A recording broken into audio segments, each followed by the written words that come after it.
Naruto qui fait plus de vues sur Netflix en 2024 que One Piece. Comment expliquer ça? L'arrivée probable de plus d'une vingtaine d'animés basés sur des webtoons grâce au succès de Solo Leveling. Et on va aussi parler de Gachakuta qui vient d'être annoncé en animé. C'est tout de suite dans le Réveil Otaktu. Et ouais les gars, je suis le premier choqué par cette news. Naruto devant One Piece sur Netflix en 2024, alors que l'animé est terminé depuis des années et que One Piece est encore en cours. Enfin, il y a une pause en ce moment, mais le manga suit toujours son cours. 330 millions d'heures de visionnage juste devant One Piece avec 316, troisième Demon Slayer 208, quatrième Pokémon et cinquième Block Clover. Il semblerait que Netflix mette plus en avant Naruto que One Piece, surtout pour la nouvelle génération de gens qui regardent des animés. Faut rappeler quand même que Netflix, 40% de leurs revenus est issu des animés. En 2023, c'était 2,07 milliards de dollars devant Crunchyroll, qui est censé être le spécialiste avec 1,16 milliard de revenus. En 2023, je précise.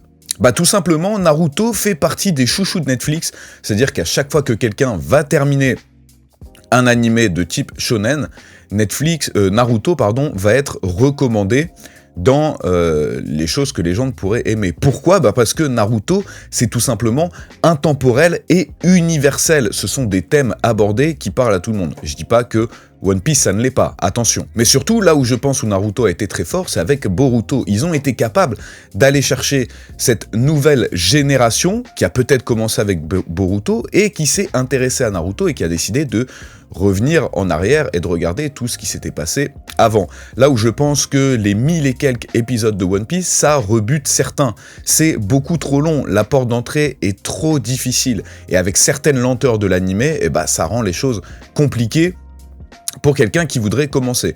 D'ailleurs, on en a parlé hier sur Manga Sur.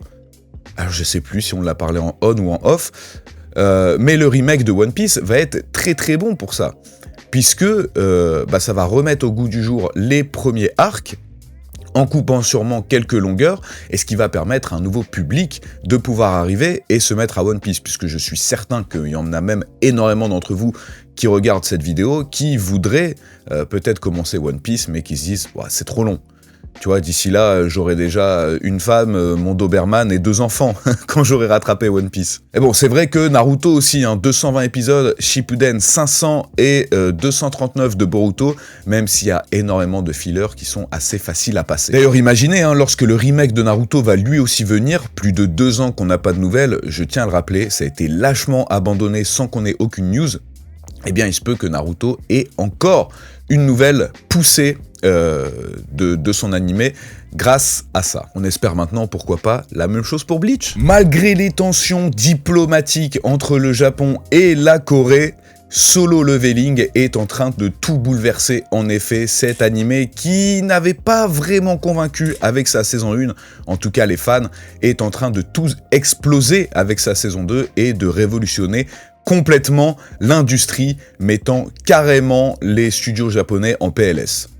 L'un des big boss de l'industrie des webtoons, alors je ne sais plus qui exactement, désolé, voilà, c'est ça le niveau de mon émission, a déclaré que le succès de Solo Leveling avait ouvert la porte à une adaptation de plus d'une vingtaine de webtoons en animé très prochainement, sans forcément lâcher des noms, mais avec même des studios japonais à la baguette. Et des studios aussi internationaux. Pourquoi ? Comme je vous l'ai dit, parce que Solo Leveling, l'animé, la saison 2, a tout explosé et a montré que les webtoons coréens pouvaient rivaliser avec les adaptations manga japonaises.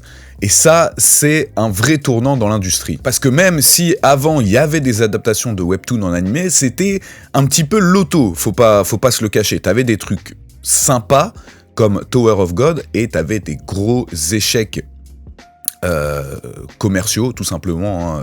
Coucou The God of High School, si tu passes par là. Mais là, on peut clairement dire qu'il y a eu un avant-après Solo Leveling. L'animation est insane, les combats sont fluides, l'ambiance cinématographique, c'est juste une masterclass. D'ailleurs, Solo Leveling n'est pas à son coup d'essai, puisque dès 2020, sur la plateforme japonaise Piccoma, elle a totalement explosé et a fait péter son chiffre d'affaires grâce justement à Solo Leveling. Et du coup, c'est quoi la suite? On parle d'adaptations futures de titres comme Purple Hyacinth ou encore The Greatest Estate Developer. Mais est-ce que les studios vont suivre le rythme? Parce qu'il y a déjà tellement de choses à adapter pour le marché japonais. Si tu rajoutes en plus tous les webtoons, on va plus s'en sortir. Mais on peut voir très clairement qu'énormément de studios japonais essayent de mettre la main sur des licences de webtoons pour faire leur adaptation en animé.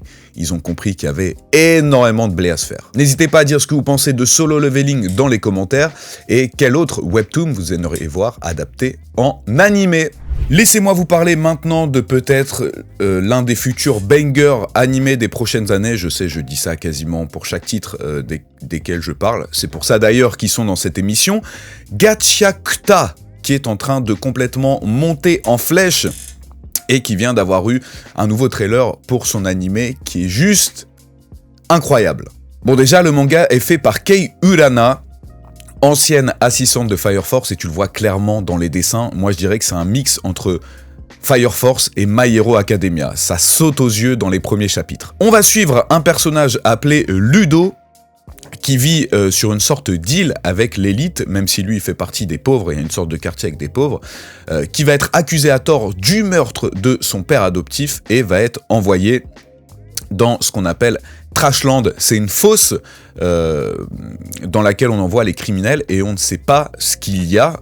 Les gens disent que c'est l'enfer. Et à partir de là, tout s'accélère puisqu'il va découvrir qu'il a un pouvoir spécial.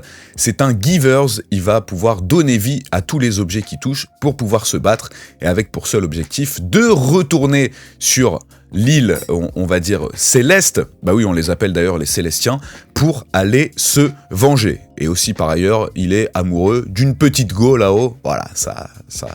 Et en plus de ça, le style graphique est ultra nerveux et inspiré du graffiti. Je vous dis, c'est vraiment très très beau. Bon, pourquoi j'ai dit que ça pourrait devenir un future banger? Parce que l'animé va être adapté par Studio Bones, ceux qui ont fait My Hero Academia, mais il y a surtout une équipe de choc derrière. Fumihiko Suganuma en tant que réalisateur, donc qui a réalisé The Third Slam Dunk, le dernier film Slam Dunk qui est une pépite, Dragon Quest The Adventure of Dai, ou encore Time Patrol Bone. Hiroshi Seko au scénario, scénariste d'épisodes pour toutes les saisons d'Attack on Titan, scénariste sur Jujutsu Kaisen et le film Jujutsu Kaisen 0, scénariste sur Chainsaw Man et le prochain film de Chainsaw Man, Mob Psycho 100 toute la saison, Vinland Saga, Dan Dadan, Dorohedoro, je pourrais vous sortir la liste, elle est incroyable. Et Satoshi Ishino en tant que Chara designer, qui a notamment contribué comme animateur clé sur My Hero Academia ou encore Bungo Stray Dogs et même Noragami. Donc vous l'aurez compris, c'est une équipe de fous, le premier teaser a mis tout le monde en ébullition et Crunchyroll a réussi à choper les droits d'exclusivité mondiale, ça veut dire qu'ils mettent beaucoup d'espoir sur cet animé.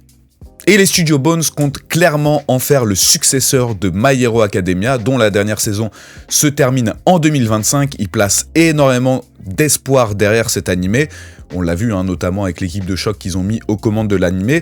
Mais est-ce que ça va réussir à faire sa petite place face à des mastodontes comme Sakamoto Days, Kagurabachi ou encore Kaiju 8 qui revient lui aussi très bientôt. Alors pour l'instant, le manga n'est pas encore dans le top des ventes au Japon, mais il a un énorme potentiel et les spécialistes disent que il peut aller jusqu'à 3 à 400 chapitres, à savoir qu'actuellement, il y a 90 chapitres disponibles. Et même si, pour certains, le dernier arc était un petit peu trop longué, il a quand même réussi à trouver son public. Et bon, quant à Atsushi Hokubo, donc le mangaka ou la mangaka, je ne sais plus, de Soul Eater et Fire Force, qui dit que le mangaka de Gachakuta est son successeur spirituel, c'est quand même pas rien. Alors, est-ce que vous lisez Gachakuta? Est-ce que vous êtes impatient pour l'animé? Est-ce que vous pensez que ça peut faire partie d'un des 3 prochains Big 3 du shonen? N'hésitez pas à le dire dans les commentaires. L'actu en bref, Solo Leveling qui prend la 2e place sur Crunchyroll, passant devant Demon Slayer avec 586 000.7 reviews derrière One Piece, toujours à 593 000.6 reviews. Le manga Astro Royal par le mangaka de Tokyo Revengers sortira en octobre en France. L'histoire est plutôt basique, une pluie de météorites qui donne des pouvoirs surnaturels, plonge sur Tokyo. Et ça va tomber sur un des personnages qui est l'héritier d'un clan Yakuza et qui va utiliser ses pouvoirs dans sa lutte pour être à la tête de son clan. Voilà, j'avais vu le premier chapitre, c'était sympa, mais sans plus. J'entends quasiment plus parler, mais n'oubliez pas que le jeu Bleach Rebirth of Souls sort dans 3 jours sur Play 4, Play 5, Xbox Series et PC.